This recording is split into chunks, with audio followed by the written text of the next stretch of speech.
What's up guys, Houndish here, and today we're jumping back into Destiny 2 with the weekly reset for the 5th of May. And of course it is the very final week of the Guardian Games, so that means we do have another week to unlock exotic ghost shells, triumphs, the heir apparent, and of course, we'll talk about who's currently in the lead for the event. Otherwise, we get another glimpse at the progress of our next enemy and their pyramids. And then on top of this, we'll touch on any new quest stuff, the content reset, activities, vendors. And so I hope you guys do enjoy the video, but we should also mention briefly that Bungie have said in this week of Bungie, they're going to speak about the future of Eververse this week. So of course, that one will come on Thursday. They've been speaking about a bunch of changes that they'll be making in future seasons, so evolutions to Eververse will be next on the table, so be sure to stay tuned here on the channel for that. Otherwise though, let's get into the rest of the weekly reset. So jumping into the game this week, it doesn't appear that we have anything particularly unexpected, no kind of new quests or anything like that popping up. And of course with this seasonal model of content where we don't always know exactly what we'll get, there is always an element of that inside of each reset, and we know that we are kind of waiting for some specific content beats that'll be a bit further down the road.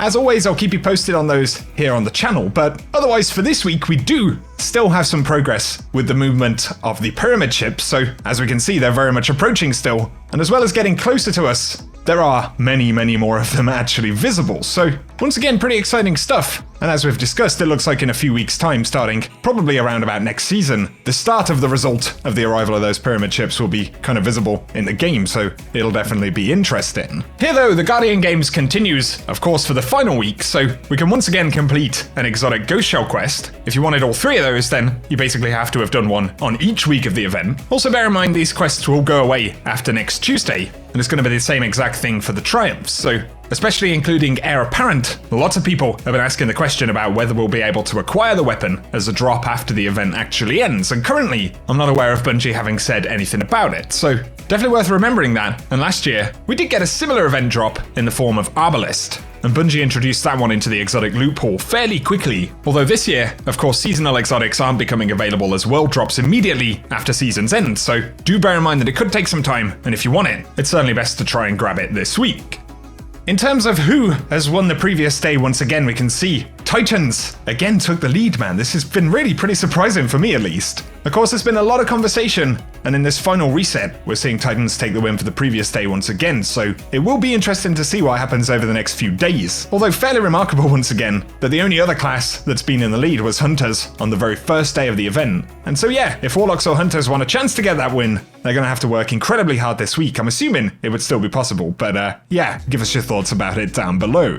When it comes to the Eververse store for the final week of the event, of course, we've got the heir apparent ornament right there that you can pick up, but for featured bright dust stuff on the front page, we've got the high score emote, we also have the Warlock projection, and then we've got the Rivalry Black Sand. Awesome shader from this event, pretty cool stuff, reminds me kind of Dead Orbit style stuff from back in the day. You also have the Rivalry White Sand once again on the main bright dust page, but in addition to this we have the Torchlight emote, then we've got the Represent emote, the Hip to the Hop emote, as well as the Victory Lap Sparrow and the Team Spirit ship. And then we have the Hunter projection, as well as the Recognize emote on the top right there. And then we've got the Cyber class entrance, as well as the White Sand shader once again, and then all of our consumables. On to rewards and activities. Our Pinnacle content lives on the moon as always, so we've got the Pit of Heresy with Pinnacle gear, and then we've got the Nightmare Hunt, so this week we have Isolation, as well as Servitude, and finally Pride.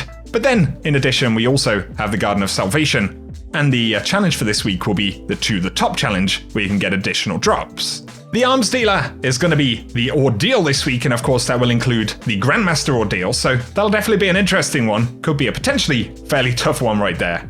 But for traditional Nightfalls, we have the Insight Terminus, and this one will drop the Long Goodbye Sniper. We also have Exodus Crash, and that can drop the Impact Velocity Sparrow, and finally the Hollowed Lair, which of course is where you can get the Mindbender's Ambition, so it's going to be a pretty good one to farm this week. Featured Crucible playlist this week will be Mayhem, as well as Showdown right there, and then Trials will return on Friday as always at the daily reset time. However, now to some of our legacy content. We have the Menagerie normal mode with Void Singe, Iron, and Heavyweight up this week, but Heroic will see Extinguish, Iron, Blackout, and Void Singe. Year 1 Leviathan Prestige raid modifiers include Gladiator, and then we've got Armsmaster, requiring a kinetic sidearm, an energy scout rifle, and a sword in the power slot. But if it is the Reckoning you're after, today we have Solar Singe and Heavyweight as the modifiers, and then Little Oryx is going to be the boss, so you can get Spare Rations, Outlast, Bug Out Bag, Gnawing Hunger, and Doomsday dropped randomly during those encounters.